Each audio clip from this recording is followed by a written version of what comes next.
Welcome, folks. I am Jaby Koay, joined by ACHARA KIRK. What's up, peeps? Today is Ubisoft Today. We're looking at Watch Dogs Legion cinematic trailer, and then after that, we are going to look at Watch Dogs Legion official gameplay overview. So very, very excited about this. I played through all the way through. Oh well, I didn't do like a completion of the game, but I beat Watch Dogs 1. Okay. I got it on PC a while back. And Watch Dogs 2, I dabbled with. I have that on PC as well, but I've only played like the first stage or something like that. Looking forward to this. The previous trailer we watched looks massive. It looks very compelling. So I'm very excited. Let's check this out. The illegal paintings spreading subversive and hostile messaging over the last few weeks across London are not the work of several people as was originally believed, but the work of an individual. The criminal suspected to have links with the terrorist group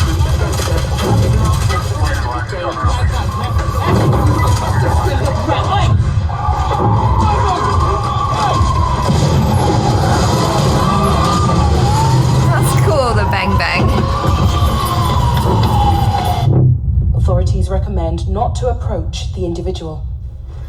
First, they came for the foreigners, and I did not speak out, because I was not a foreigner.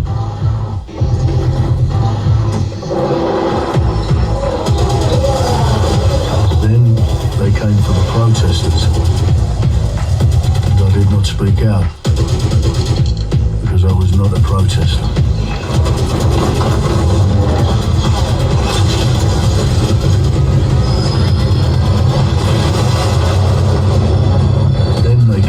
Journalists, and I did not speak out because I was not a journalist.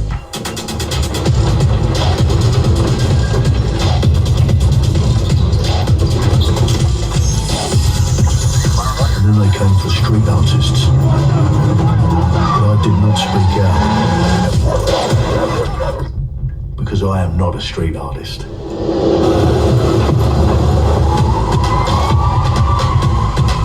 Voice is so familiar, I'm trying to place it.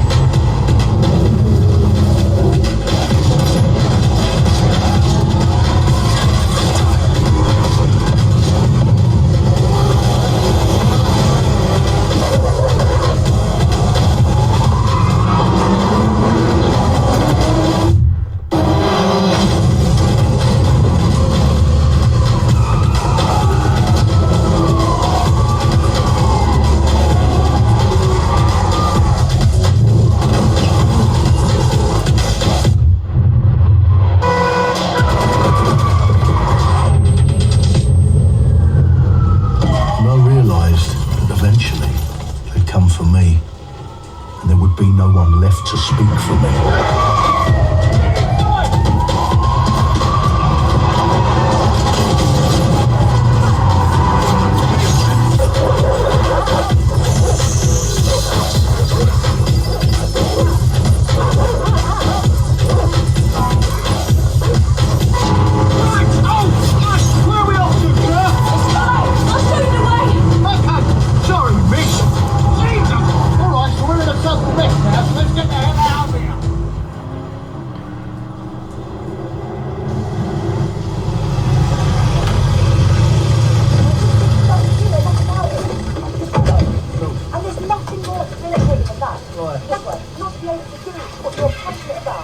After a long night, London is in chaos.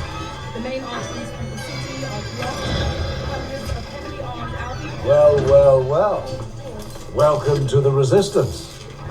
Here's a welcome gift for our new members. But the disappearance of the criminal You could have told me it was a bloody costume party. Try it on. The new key suspect has been identified as David Ford, a 43-year-old London taxi driver. He has no criminal record, but is currently believed to be a terrorist. People have been asked not to approach him. The authorities advise all residents... You're buggered now. That was such an interesting animation.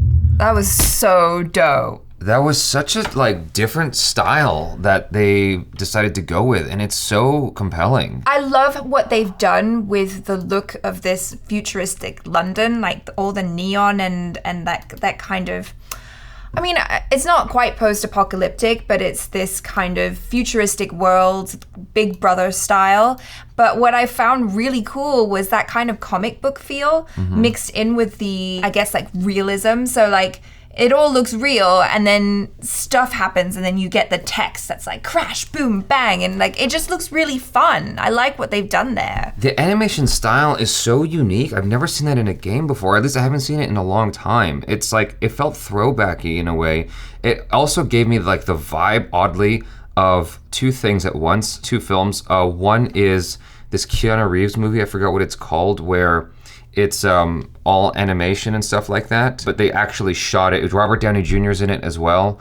I forgot the name of it. It's some weird cerebral film.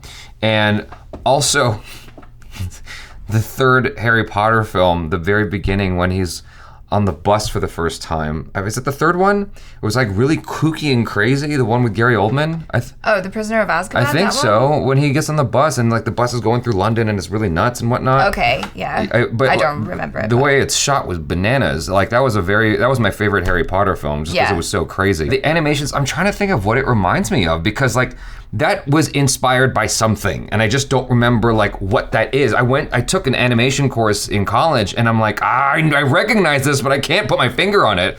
And it looks so neat. It almost has like an old video game look, but updated. Well, in a way, like Jammer Lammy, Parappa the Rappa kind of thing. Right. But like more, like better 3D textures and whatnot. It kind of reminds me of like Into the Spider-Verse a little bit. Okay, like with that kind of fun comic booky vibe. Yeah. Although it doesn't look quite as comic booky to me as Into the Spider-Verse did, but it definitely has that like kind of super cute fun vibe. Scanner Darkly is the name of the movie I'm thinking of. Okay. And so basically, I think they actually shot it live action and then just put an animation mapping over the whole thing. Gotcha. Yeah, it was very, so there was moments in there where I was watching and I'm like, is that like, I know what it's making me think of now is Animatrix. And there was some Animatrix, there was an Animatrix stuff that was like really cool looking and different, which obviously was inspired by other things, which I can't point to, but that's where my mind is going. I was just so blown away by this anime. Okay, so what was throwing me was I couldn't tell if it was real or not at times. Yeah. You know, because like it looked so good that I thought that they shot live action and then just like did a Scanner Darkly on it where they just threw stuff on top of it. Right. I couldn't tell, and I'm like, what? It's just, and the way it's shot is like really like wide angle, up tight lenses and whatnot. It really like pulls you into this world and it almost like gives you that. Those are called choker shots when it's like that tight on you. Right. It's like almost suffocating that tight, and it's just like really neat and very interesting use of different kinds of camera angles and animation styles. Well, I like the way that they're moving throughout as well, like that kind of really chaotic feel and like that parkour feel when she's running through like the tube and out in the street and whatnot. Into the Spider, the girl he picked up. Oh, gotcha. Sorry, I was thinking of the dude for some reason who was in the bathroom. Okay, right. Sorry. Anyway, Into the Spider-Verse makes sense because of like the bang bang animation. That's what that kind of made me think of. Yeah, so I guess it does have that. That definitely has an influence. That makes a lot of sense.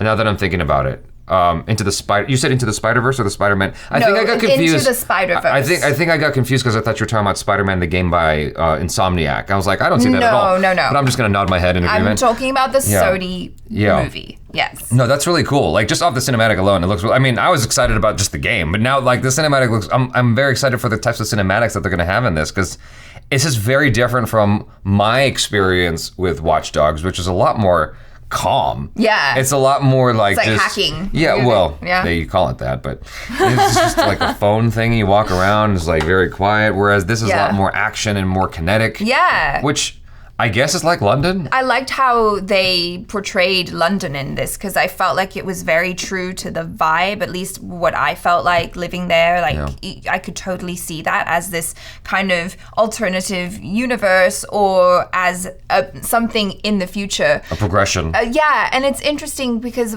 all the things that he was saying, you know, I think it's all things that we kind of think about because with the state of the world right now, and it's like, okay, well, that doesn't apply to me directly, so I'm not going to speak out. Yeah. And until suddenly you're like, oh, I don't really have a choice. Like, who's going to speak out for me anymore? Because they've gotten rid of all of the people, all of the dissenters, and it just feels like very of the moment and very relevant. Yeah, it's fascinating because this is 2 games back to back that we've seen both from Ubisoft that are pushing this message. And it's very fascinating to see because normally you are getting this with films and just with films. Yeah. But now you're seeing this transition towards more and more cinematic games, or at least games that are talking about something that have a message of some kind. Maybe Anita Sarkeesian wasn't all that bad. Maybe she had some kind of a positive effect in the end after it was all said and done. Because she went after Watch Dogs, the first one. She went after every goddamn game. Well, like, this whole thing where at first he assumes that she's a dude, and then he's like, oh, no, she speaks, and he's like, oh, sorry, miss, and then... I think I was just so captivated by the animation style and the action, I didn't even register that part. The thing that also interests me is that it seems like, at least from this trailer, the protagonist is a 43-year-old man. Like, how often do you get... I don't know if that's necessary. I don't know. I don't know if you're actually playing as a specific person. Oh, or you might be like rotating around and playing all of them at different times. That's what I understood. I thought from the initial trailer, it looked like that might be the case. It looked like you weren't like fixed to one person, and so that's part of what makes this game so unique and so massive. I got super excited by the Green Goblin thing, like when she jumped on there and then started flying around and like went into the. That's definitely into the Spider-Verse. Yeah. Now that I feel stupid for not picking up on that earlier, but yeah, she rams into the bus and flips and then moves to the next bus. Like just the design of the action was super cool. Like I wonder what went into making this up. If it was all just people who work exclusively in games in that like bubble, or if they pulled in people from the film industry in order to like help craft this. It looks awesome. So anyway, you want to look at the gameplay now? Yeah, let's take a look at it. Our London town, a modern metropolis, built on history and prosperity. Only took 12,000 years to build it up, and one night to tear it all down.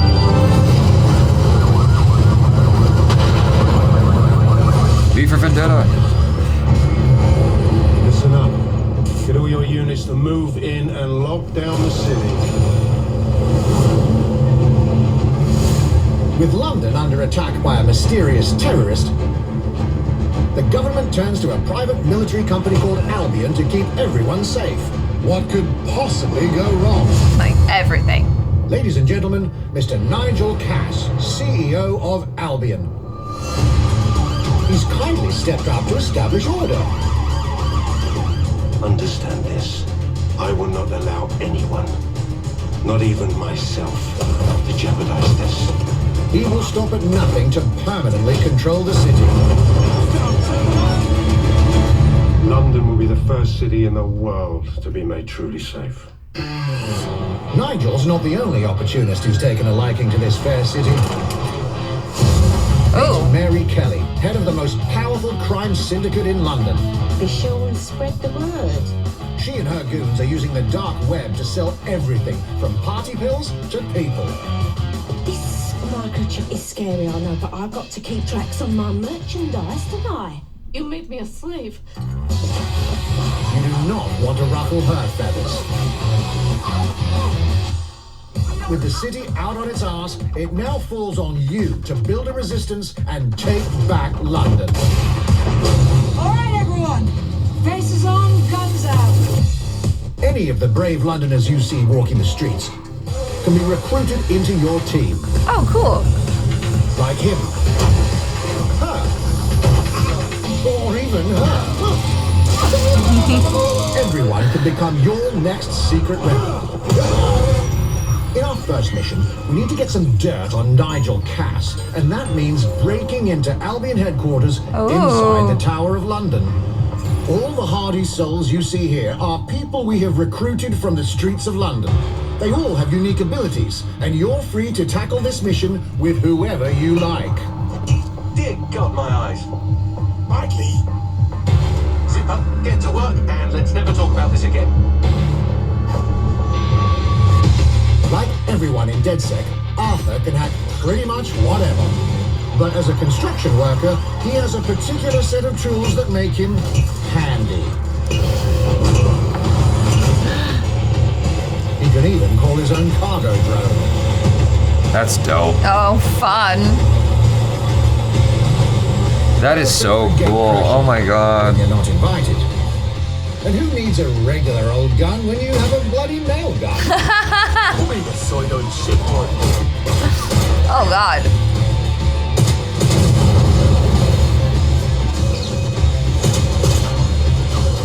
Jesus Christ, what is that thing? Perhaps we can approach this mission differently. If you'd rather keep your distance, we've got you covered. Amy is a drone expert, What have we here? a real tech connoisseur. Hate spiders, but love this one. What an adorable creepy crawler. Here we are. Let's class the place up. A drone expert does have the unique ability to summon their own drone. This little darling is fast and stealthy. She aims, she fires, she hits. I'm reading incoming drones.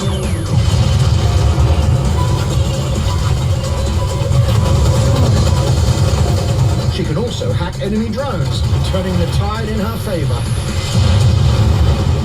And if you are not into direct confrontation, there are more ways than one to get the job done.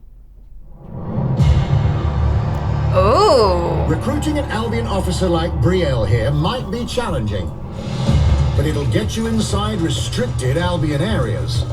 Don't mind me, just doing recon for a bunch of insurgents. However, do anything suspicious and she'll probably wind up with a bullet in the back of her head. You've been approved for entry. We're missing the human element here. I can get the Defense Minister on the line right now. Well, if you feel you must.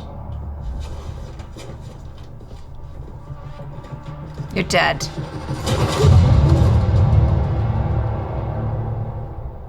Criminals running our streets.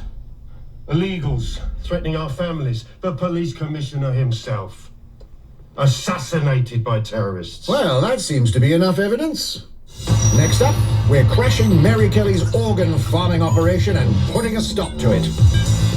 That's good. The buyers expect high quality stuff. And we need a hard nut for this. Impairing our frontal lobe again, are we? Bags, don't disturb me in my natural habitat. Say hello to Mickey. The man lives for his team. Like putting another hair on my chest. And doesn't mind getting his hands dirty.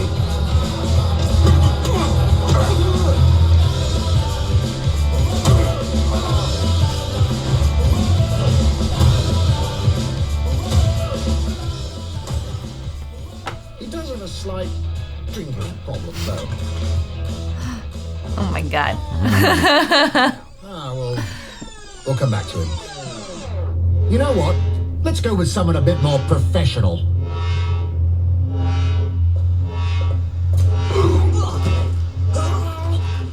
I feel like his look is so John Wick inspired. To call him a hitman.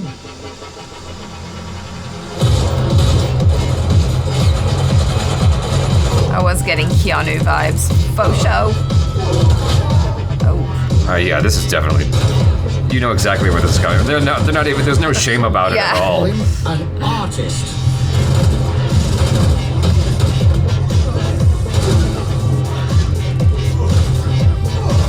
Ooh. Get him. Here's the bastard responsible. Done and dusted. Not bad if I do say so, innit? Not everyone in London is a legendary assassin or a super spy, but everyone can be a hero.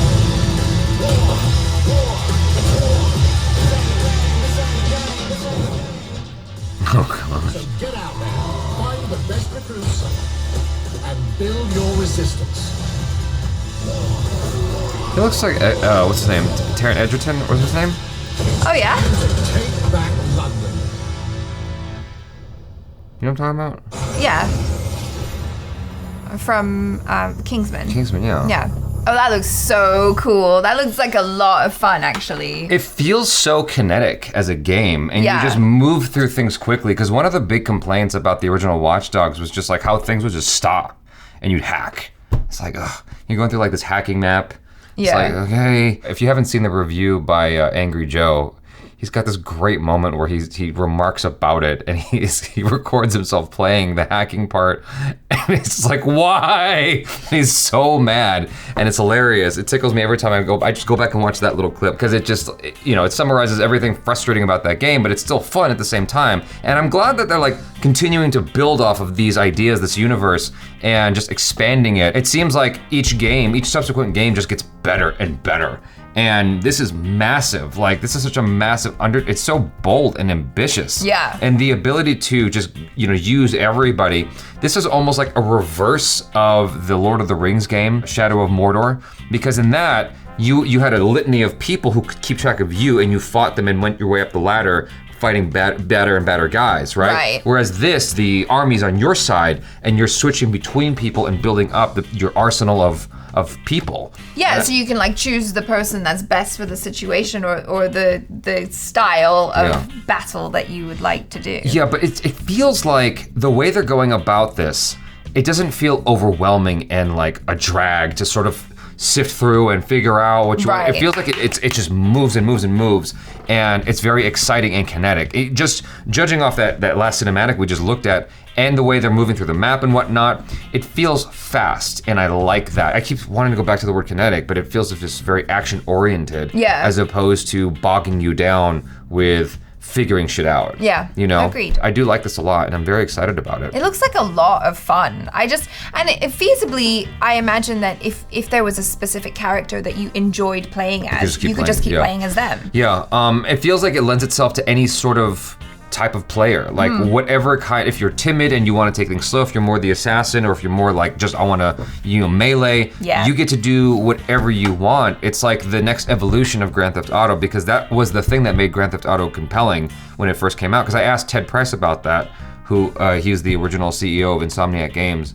And I'm like, why do you think Grand Theft Auto 3, because that was what was out at the time, why do you think it's so compelling for people? He goes, because you can literally do anything you want. There's freedom. And so you're getting that, but on a bigger level here. The thing that excites me is those Green Goblin things. I forgot what they called it, but like the cargo the cargo thing. The ability to go anywhere is super exciting to me. And it gave me, oddly, Infamous Second Son vibes. If you look at Infamous Second Son, like the bad guys in that game, the color and the look, the trucks that they're using, the vehicles that they're using, it feels very eerily similar. It's like, whoa, that looks so close. But I mean, I don't mind. I enjoyed the heck out of Infamous Second Son. And so seeing a similar vibe here with the bad guys, I don't care. It's fine. The freedom that you get in this game is so cool. Watching it, I was like, I really wish they'd make another Infamous game. Everything always comes back to Infamous with you. You guys, thanks so much for hanging out with us. Hopefully you enjoyed that. Check out ACHARA KIRK on the social media, as well as the Jabs if you feel like doing that. Instagram, Twitter, all that stuff. Check out our other reactions, reviews, short films, vlogs, and interviews. I'm Jaby Koay. This is ACHARA KIRK. Peace out.